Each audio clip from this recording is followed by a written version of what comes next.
Now, Dewald, how important is animal health in everything we do as an industry?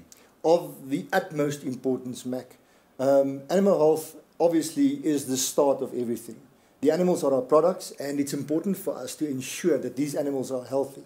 And more than that, our interaction with the international organizations like the OIE is of the utmost importance. And we've got enough specialist people in South Africa dealing with that. Now, animal health being so important to us, we are pleased to welcome Dr. Mpho Maja from the National Department of Agriculture, Land Reform and Rural Development, who is here to discuss animal health under compartmentalization. Good morning, Mpho. Welcome here. Thank you. Thanks for having me. Mpho, now tell us a little bit about yourself. Who are you? What is your qualifications? Where do you come from? As introduced already, I'm Mpho Maja. I'm a veterinarian by profession, and I wanted to be a medical doctor as I was growing up, but changed my mind halfway through, which wasn't a pleasing idea to my unfortunately late father, but I guess he's made peace with that. I am responsible for animal health in the country, all across, and also for trade, market access, both inwards and outward, as well as all matters related to the health of animals in the Republic. Wonderful. Mpho, I'd like to ask you a question, Dr. Maja. What are we currently doing, and how does our animal health currently look in South Africa? We unfortunately are not looking that good. We have the potential to do better. Last year, if you remember well, we had 2 outbreaks of foot and mouth disease, which unfortunately meant that trade with livestock as well as livestock products was affected severely. We had what the OIE. The OIE is the World Organization for Animal Health that sets standards for animal health as well as trading in animals and products of animal origin.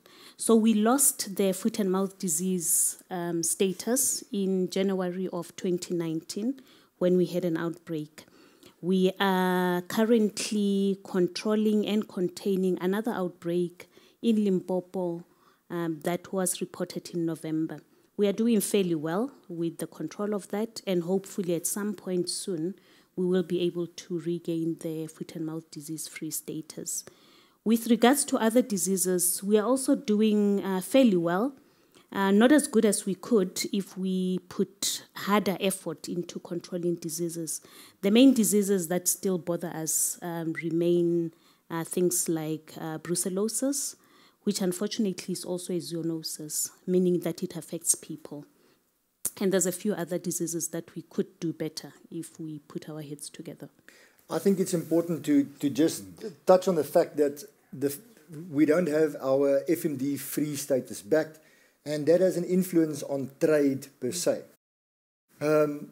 What we as industry see is that this is a collaborative issue, and it's not a governmental issue or an industry issue, and we've got to work together to ensure that our herd is FMD free and all the other diseases, obviously that's the zoonosis as well.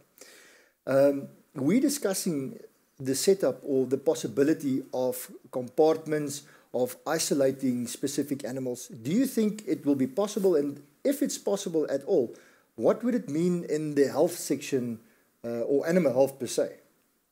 Do you have an idea? What do you think about it? Compartments have been used extensively to contain and control diseases. They have also been used to promote trade, especially in areas or in situations where you cannot guarantee area freedom or zone freedom.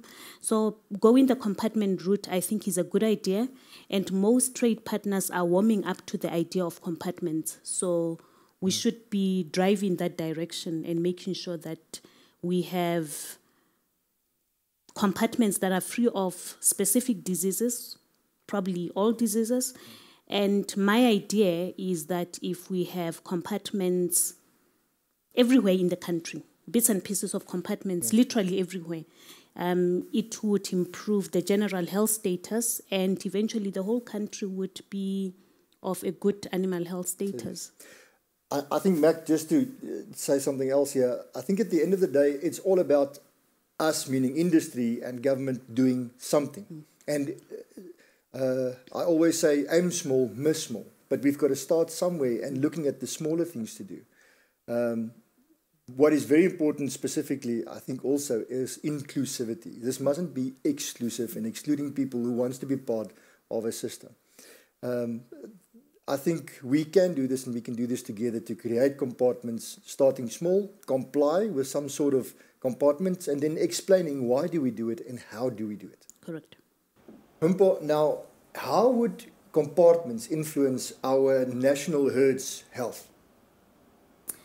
The whole aim of compartments is to have a population of a different health status to the population outside.